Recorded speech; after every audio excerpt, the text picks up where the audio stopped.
Tinapay mula sa langit.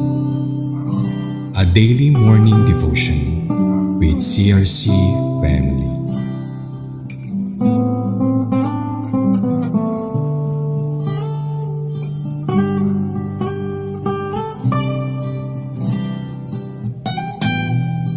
Isang mapagpalang umaga po mga kapatid. Ako po si Pastor Marvin Olendayo. Ako po ay inyong samahan sa atin pong programang Tinapay mula sa Langit. Ang pang-araw-araw nating devotion sa salita ng Panginoon ngayong umaga ay matutunghayan natin ang mensahe ng Lord sa mga Hukom 6:7 hanggang 10. Ngunit bago po tayo dumako, tayo muna ay magkaroon ng maikling panalangin. Hallelujah! Amang makapangyarihan sa lahat, nagpapasalamat kami sa pagbibigay mo ng pagkakataon. As we have this devotion, Lord, alam namin na iyo pong ipauunawa. Alam namin na iyo pong higit na ipababatid ang mensahe mo sa iyong salita. Nang amin po itong mailapat, nang amin pong makita ang kalooban mo sa amin pong buhay. Ito po ang aming panalangin. Ihanda mo po kami sa pagbabahagi at pag-unawa ng iyong mensahe. Sa pangalan mo lang, Panginoong Hesus. Amen at Amen. Ngayong umaga, sa atin pong pag-uusap ay atin pong makikita ang mensahe ng Panginoon sa mga Hukom 6:7 hanggang 10. Ito po ay may pamagat na in response to Israel's cry to the Lord, God sends a prophet. Tayo po ay bumasa.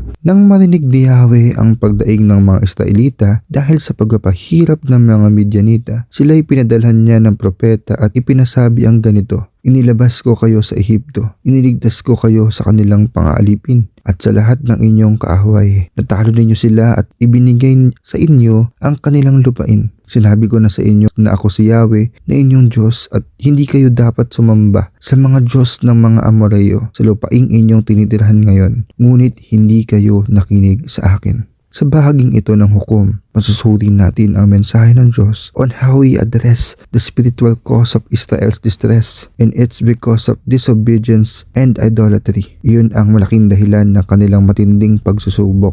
God sends a prophet nang dumaing sila sa Panginoon. Kalooban ng Diyos na mangyari ito upang patuloy na ipaalala ang kanyang katapatan sa kanyang bayan. Ang pagkilos na spiritual ang higit na pangangailangan ng kanyang bayan. Batid nating matapos nito'y ang pangailangang hukbo naman ang itinatag ng Diyos. Sa pangkalahatan, malinaw nating makikitang ang kapamaraan ng Diyos ay talagang higit na nagtatagumpay, higit na magbibigay ng restoration sa kanyang mga lingkod. His people really need humility, submission, and higit sa lahat, repentance. Higit sila nagsisi dahil pinaalala ng Diyos how faithful He is in His covenant to His people through His prophet. Sa Jeremiah 35:15, sabi ni Yahweh, lagi ako nagsusugo ng aking mga lingkod na propeta upang sabihin sa inyong talikuran na ninyo ang inyong masasamang pamumuhay at gawin ang nararapat. Binabalaan nila kayo na huwag sasamba at maglilingkod sa ibang Diyos upang patuloy kayong manirahan sa lupaing ibinigay ko sa inyo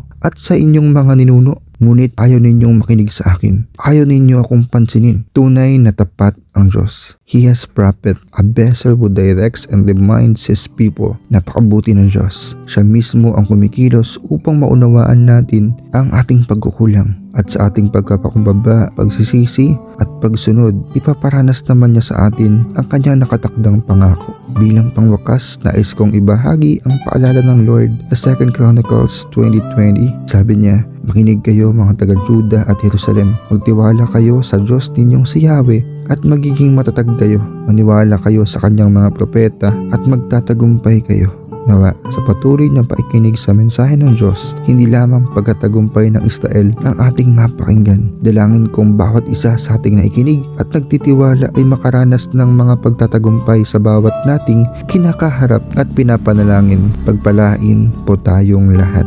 Hallelujah. Salamat mga kapatid sa paikinig sa mensahe ng Panginoon. Tayo po'y magkaroon ng pangwakas na panalangin. Muli, Ama, maraming salamat for this message. Tunay nga, Panginoon, through your prophets ay amin pong naaalala ang mga bagay na ginawa mo sa bayan ng Israel. Kaya, Panginoon, in our present situation, tulungan mo kami, Panginoon, na hindi matulad sa pagkakamali ng iyong bayan, sa kanila pong disobedience, sa kanila pong kasalanan, Panginoon, na pagsamba sa Diyos-Diyosan. Ikaw ang siyang mag-direct sa amin, O Lord, through your Spirit. Makita po namin ang plano mo. Makita po namin ang higit na pamamaraan upang amin ka po mabigyang kapurihan. Ito po ang aming panalangin sa pangalan mo lang, Panginoong Jesus. Amen at Amen. Maraming salamat sa pakikibahagi sa ating pong programa. Lagi po nating pagnilayan ang salita ng Panginoon mula sa ating puso dahil lubos nating maunawaan ang kanyang kalooban. Muli po ninyo kaming samahan bukas sa ating pong pagninilay sa kanya pong salita dito po sa ating pong programang TMSL, Tinapay Mula sa Langit. Malaya po ninyong i-share ang video na ito upang kayo ay maging pagpapala sa iba. Pagpalain po tayong lahat ng ating pong Panginoon. Magandang umaga.